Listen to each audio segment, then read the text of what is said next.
Hello student, learn Hindi with Varsha इस YouTube channel पर आपका स्वागत है। तो आज हम कक्षा 10वीं हिंदी की साखी कविता पढ़ने जा रहे हैं। साखी के रचनाकार है संत कबीरदास। इनकी कुल मिलाकर 3 प्रमुख रचनाएं हैं। संत कबीरदास का जन्म काशी में हुआ था। उन्होंने हिंदू मुस्लिम एकता का निरंतर प्रयास किया। उनकी 3 प्रमुख रचनाएं साखी, संस्कृत साखी शब्द का काव्य है। प्रस्तुत साखियां कबीरदास जी द्वारा रचित है। इन साखियों में कबीर ने विभिन्न विषयों पर अपने विचारों को सुंदर ढंग से अभिव्यक्त किया है। कबीर फक्कड़, मस्त मौला और क्रांतिदर्शी कवि थे। उन्होंने अपनी पैनी नज़र और वाणी से बाह्य आडंबर पर तीखी चोट की है। अपने अनुभवजन्य ज्ञान को साखी में प्रत्यक्ष करते हुए कबीर जीवन के परम उपयोगी और आवश्यक तथ्यों का ज्ञान देते हैं। तो पहले दोहे में कबीर जी कहते हैं, ऐसी वाणी बोलिए मन का आपा खोई, अपना तन शीतल करे औरन को सुख होई। तो यहाँ वाणी इस शब्द का अर्थ है वचन, बोली। आपा, आपा का अर्थ होता है अहंकार। तन अर्थात शरीर, शीतल अर्थात ठंडा, औरन को अर्थात औरों को। कबीर के अनुसार जब तक व्यक्ति के मन में मैं, मेरा अर्थात अहंकार का भाव विद्यमान रहता है, तब तक वह द्वेष, अहंकार और घृणा की वाणी बोलता है। किंतु मन में ईश्वर भक्ति का भाव आने पर स्नेह, प्रेम और करुणा की वाणी फूटती है, जिससे बोलने वाला सुनने वाला दोनों ही सुख शक्ति प्राप्त करते हैं। वाणी की मृदुता व मधुरता जीवन में आत्मिक शांति और सुख प्रदान करती है। तो इस दोहे में उन्होंने यह बताया है। आगे देखेंगे हम। कस्तूरी कुंडली बसे मृग ढूंढे बन माही, ऐसी घटी घटी राम है दुनिया देखे नाही। कस्तूरी अर्थात एक सुगंधित पदार्थ जो मृग की नाभि में पाया जाता है, अर्थात हिरण की नाभि में। कुंडली अर्थात नाभि, मृग अर्थात हिरण, वन मतलब जंगल, घटी अर्थात घट घट में, कण कण में। तो प्रस्तुत दोहे में कवि कहते हैं, मनुष्य के घट अर्थात शरीर में ही परमात्मा का वास है, अर्थात शक्ति का स्रोत हमारे भीतर है, पर उसके प्रति हमारा विश्वास नहीं। हम उसे बाहर कर्मकांड आदि में ढूंढते हैं, अपने भीतर ढूंढने का यत्न ही नहीं करते हैं। यही भ्रम है, यही भूल है। मृग जैसी हमारी दशा है। उसकी नाभि में ही कस्तूरी है, पर उसे उसका बोध नहीं, और उस सुगंध की खोज में वह दर दर जंगल में भटकता फिरता है। तो जो ईश्वर है वो कण कण में है। हम उसे मंदिरों में, मस्जिदों में, गिरजाघरों में ढूंढते हैं, और जो ईश्वर का वास होता है वो मनुष्य के देह में ही होता है, लेकिन हम उसे और कहीं ढूंढने का प्रयास करते हैं। तो यहाँ उन्होंने बताया है कि सांसारिक विषय वासना को हमें कैसे दूर रखना चाहिए। तो आगे देखेंगे। जब मैं था तब हरि नहीं, अब हरि है मैं नहीं, सब अंधियारा मिटी गया जब दीपक देखा माही। तो यहाँ मैं का अर्थ होता है अहंकार, ईगो। हरि अर्थात ईश्वर, दीपक अर्थात दिया, माही अर्थात अंदर। कवि कहते हैं कि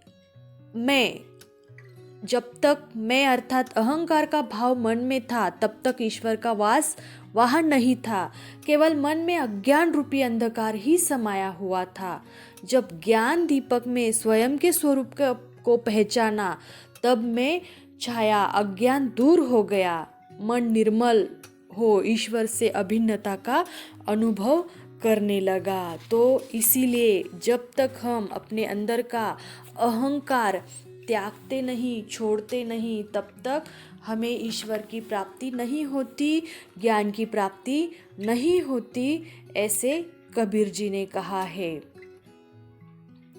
सुखिया सब संसार है, खाए और सोवे, दुखिया दास कबीर है, जागे और रोवे।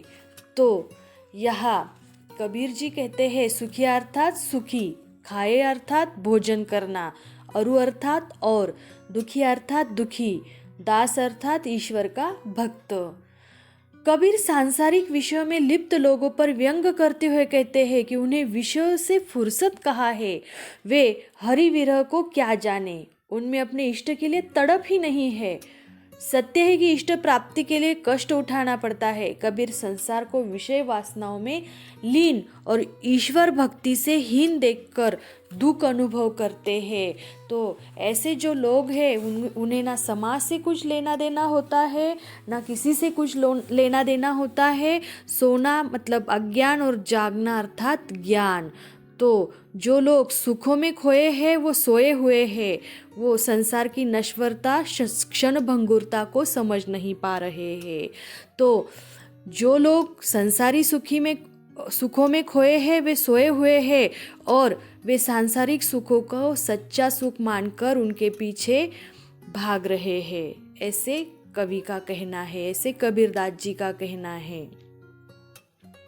बिरह भुअंगम तन बसे, मंत्र न लागे कोई, राम वियोगी ना जीवे, जीवे तो बोवरा होई।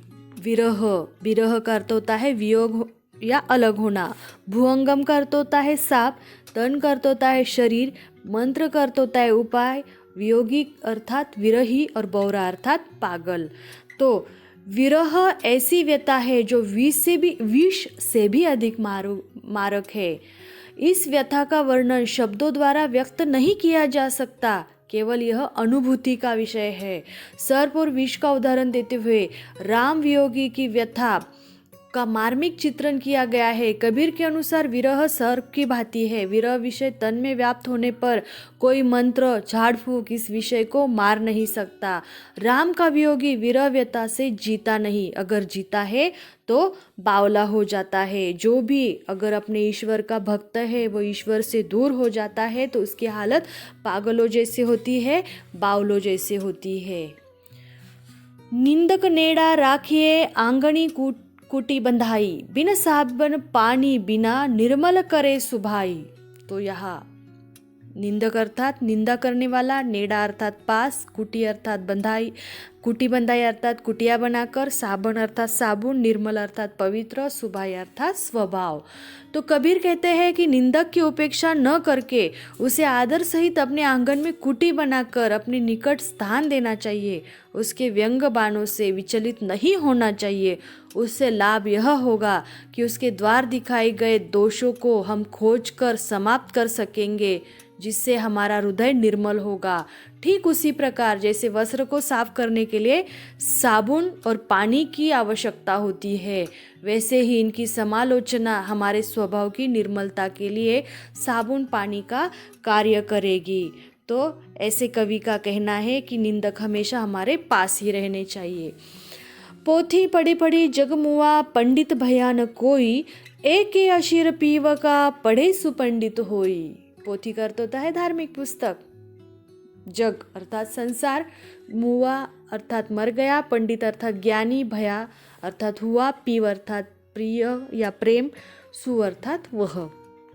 तो कबीर प्रेम मार्ग की श्रेष्ठता पर बल देते हुए कहते हैं कि शास्त्र पढ़ पढ़कर सारा संसार नष्ट होता चला जा रहा है, युग बीतते चले जा रहे हैं, लेकिन कौन सच्चे अर्थों में पंडित या विद्वान बन पाया? किसने वह अलौकिक आनंद प्राप्त किया जो प्रेम से मिलता है?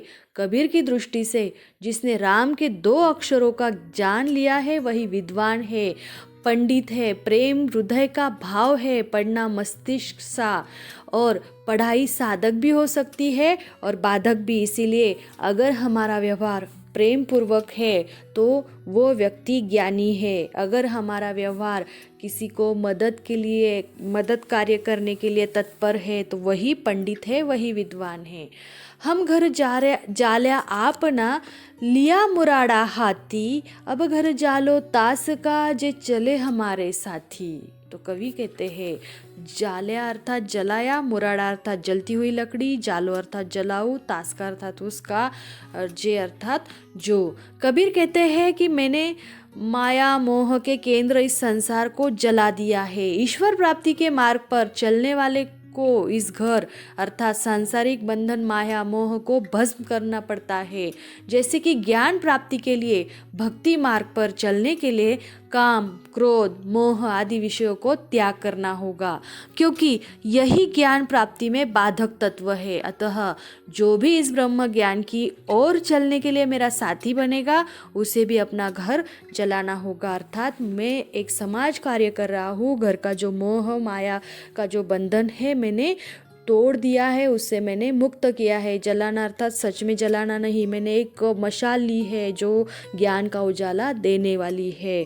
तो इस प्रकार इस कविता का अर्थ है। आशा करती हूँ आपको समझ में आया होगा इस दोहे का अर्थ। धन्यवाद।